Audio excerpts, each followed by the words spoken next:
Right, so here's where we get interactive, and Aisha Ibrahim has joined me so that we can get interactive with you. Welcome, Aisha.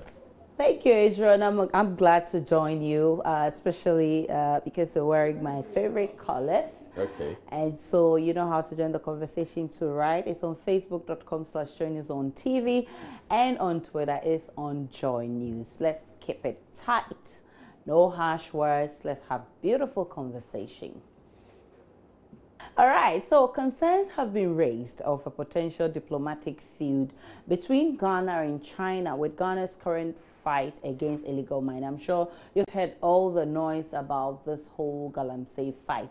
Now, there are already reports of some Ghanaian businessmen in China who are being harassed by Chinese officials in what seemed to be in retaliation to Ghana's attack on the Galamsey menace. Now, there have also been reports of some visa restrictions to China at the Chinese embassy in Ghana. Now, this brings back the conversation of how do we get illegal Chinese miners out without soiling Ghana's ties with China?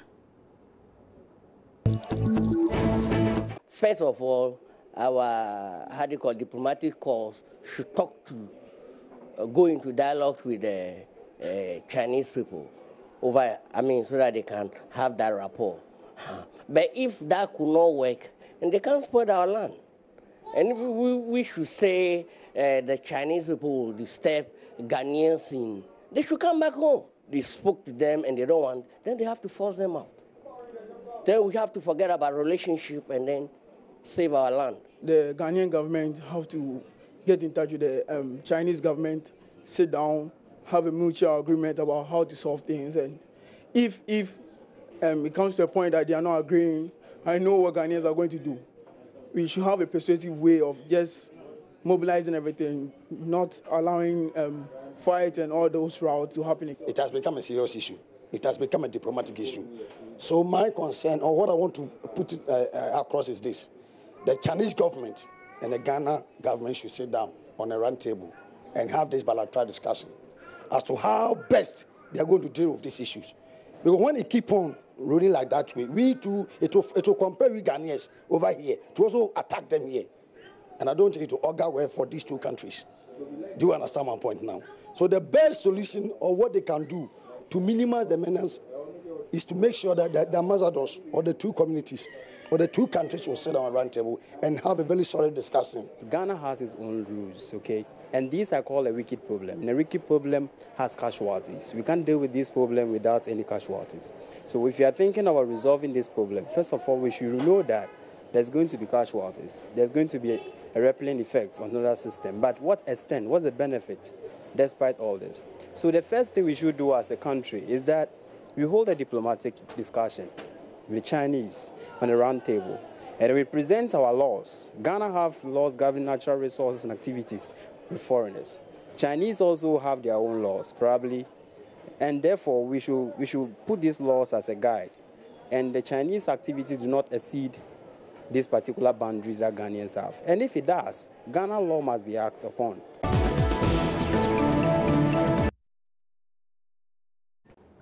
All right, so to kick them out or not to kick them out, to forget about relationship, or let's look at the benefits we're getting from them. You have been saying more on Facebook. Israel, help us read them. Frederick Chelsea says, Galamsey has been with Ghana for years and is gaining grounds, and most political leaders are spearheading it. No doubt about that. Using just 3 weeks to eradicate it is a fallacy. Governments must take it steadily by getting rid of those mining in our waters and destroying it. Then they can get to other areas. God save Ghana. And Azure says, it is just because we ourselves don't respect our own laws. That is why the issue of Galamsey seems to be a problem. Let's us use the law with them as it is in Ghana without favor to any color involved in Galamsey. Kwesi Boateng says, my hometown in Poho in the early 90s, Galamsey was done without destroying water bodies and the forest. We were cool with the activities. The moment the Chinese came in, our water bodies turned cocoa drink, our forest turned desert. We lash these Chinese people. Rafiq Adam says, so is it because of the Chinese rice you fear sacking them? Okay, leave them to continue destroying the land. In 10 years' time, you shall see the benefit of the Chinese rice. Stop Galamsey. And Richard Rafiu says, look, this provide us, okay, this provide, I don't know what you're trying to say with that, but it's greedy and selfishness on the part of some Ghanaians. We really need to kill this practice and help preserve the future of our children's health. That's my opinion. Hamid Samet says, continues echoing of our resolve to let our laws work. We aren't fighting China, but working at ensuring the enforcement of our laws, period. Mubarak Abdul Malik says the government should be careful about how they go about it. The Chinese are very important partners.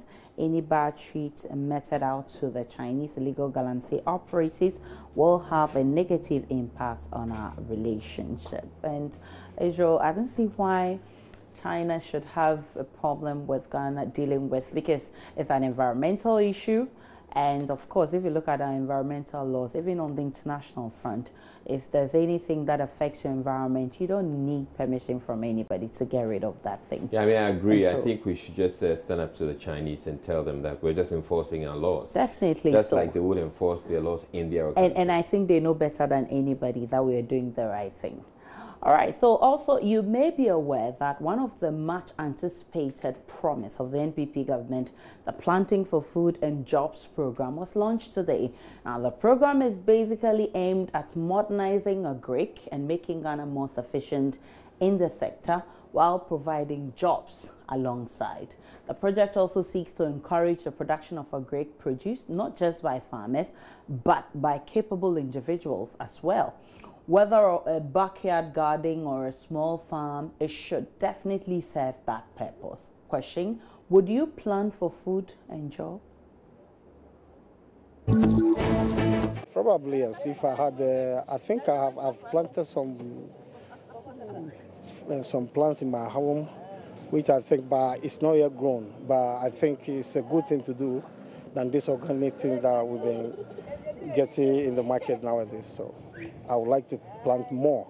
I'll plant my own food because nowadays people have been using this fertilizer and all those stuff for planting food. And eating all that food too, there are a lot of sickness too. Eating, as an example, buying carrots from the market. You see there's a difference. There's a big one and there's a smaller one. The smaller one is organic and the big one is inorganic. Yeah, I'll plant my own food because it will help you to succeed in life. If you depend on someone, I don't think it's very good. I wish to plant my own food by the help of the government. You can do it. If you go around the market these days, you see that most of our vegetables and stuff that we have in the market, you don't actually do them very well. And if I have the chance of planting my own food, like tomatoes, carrots, pepper, and onions, because if you plant them and you get them like organic ones, it's better than the ones that we are having in the market now. I will certainly plan for food, and if I have excess, I wouldn't mind selling for money. Israel, I think it's a good idea. Oh yeah, and I'd love to plan for food too, except I don't have a big enough land. Yeah, yes, but your backyard will do. Well, I don't have quite a backyard, but growing up in Osu, yeah, we have banana at home, we have plantain at home, we have pear, coconut, guava, mangoes. Yeah, we used to have plantain, pepper, tomatoes at the back, and we had kontomire. So you just have to cook the plantain, get kontomire, pepper, and tomatoes, fresh, organic, and everything is set for lunch. Let's check what you sending on Facebook. James Makaya says, please, Nanado said it clearly that under his government, everything will be freely provided. Why launching of all of this until he vomits? Okay, I don't get this one. Adora Mystical says, why not? It is just that I have been posted to a place where the land is not fertile for the crop I cultivate. So I'm currently planting nothing. Oh, you can find something to plant. Anaman says, definitely, planting your own food helps prevent chemicals, which is detrimental to human health. This also helps cut down some unnecessary expenses on foodstuffs and brings additional income. But the foods I would like to plant are tomatoes, pepper, onion, garlic, ginger, maize, and cassava. This is a clear indication that I like preparing banku and pepper. Okay, Agbozo says we should keep our lands for farming and not building. I'm saying this because in Ghana here people don't mind building in swamps. And Kwesi Boateng says planting basic crops like pepper, tomato, garden eggs, cabbage, and consomme sometimes help and also reduce the stress of moving out from your house to the market centers to acquire these. Also, you get them fresh and very hygienic. Mubarak Malik says there are already a lot of people in the agriculture sector. For sure, maybe one day. Why one day? Why not now? Finally, books are a treasure of ideas, creativity, fun, and captivating information. One of my favorite quotes on books is one by Charlie Jones, which says, "You are today who you will be in 5 years, except for the people you meet and the books you read." I do not know the last time you read a book, but I'm sure you certainly have read a book you can never forget about. Tell me about your favorite book and your book of all times, and share with me a summary of that book. Remember, it must be very brief. The Inner City Circle is a book which was written by George Matthias, and he told his life story, how he came from a difficult home, a poor home, living in slums and all other things, went through a Christian mother and still made it, although he never pictured himself to be a judge anywhere. 50 Shades of Grey, the series by E.L. James. Okay. Basically, the book is about a guy, Christian Grey, who had a tough time when he was a kid and went through a lot of things which affected his upbringing. But then he ended up being a very successful man in future, but a man with a lot of wounds. And he met a woman, Anastasia Steele, who was able to heal these wounds for him. The Anointing by Lawrence Tete, Reverend Dr. Lawrence Tete. Yeah, it talks about how to make the anointing of God come upon your life. It also talks about the types of anointing, the leper's anointing, the priestly anointing, and also the benefits of the anointing. Secret of the Genius. That's a book that stimulates my appetite to go in for more books. And in that book, that was when I met Dr. Benjamin Carson, and it was a challenge to me. And reading about how he started and how he was the dumbest person in class and all that, and he rose up to become one of the best neurosurgeons we have in the world today. It's the one by Lee Kuan Yew, that's from third world to first world. And then it talks about how Singapore broke away from the Malay countries and then became a world power of its own. And then I learned 3 things from it: that friends can influence you and friends can help you achieve what you want to be. Lee Kuan Yew had a couple of friends that he worked towards the emancipation of Singapore, and then it worked. And also the second part I learned is that nothing is impossible. And that's the third one that I learned is that the culture of a people influences what they become, because he embedded into them the sense of appreciating the Asian culture. All right, a lot of people have really read very interesting books, but that doesn't end there. We still have more people who are sharing what they've read on Facebook. KDM Bright says the Bible, it talks about how the world came. It explains death, sickness, and life after death. It talks about a man, Jesus, Son of God, who is the only way to God. He was here, died, resurrected, and promised to come back and judge the world. I hope it's a nice book. Okay, it is a nice book. A Rama Blessing, The Time to Kill, John Grisham. Yeah. A young black girl is repeatedly raped by 2 white boys in the fictional town of Clayton, Mississippi in early 1980, a period of time when the racial tension was heavily prevalent. The father of the girl murders the rapist during a trial and then pleads guilty to temporary insanity. Lovely book. It sounds like a lovely book. Yes, I think I've read this book. All right, Edwin Colio says, Till Time at Full Moon. It's a story of a duet that got reunited with their culture as Africans and found the need to hold on to their culture. Opoku Joseph says, Purpose-Driven Life by Rick Warren. And it answers the question, what on earth am I here for? All right, interesting comments. Fatao Yakubu says, Treasure Island, a book I read more than 5 decades ago. Long John Silver, a name I can't forget. Abdul Wahab says, things fall apart where the hero Okonko hates defeat and cowardness.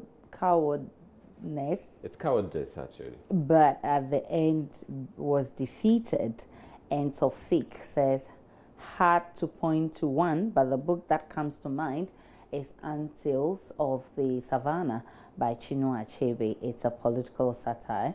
Pepper Isaac says, Old Man in the Middle, Mission to Kala, Things Fall Apart, and Animal Farm. You've read quite a number of books. All right, on that note, we end the interactive segment. My name is Aisha Ibrahim. Enjoy the rest of our program.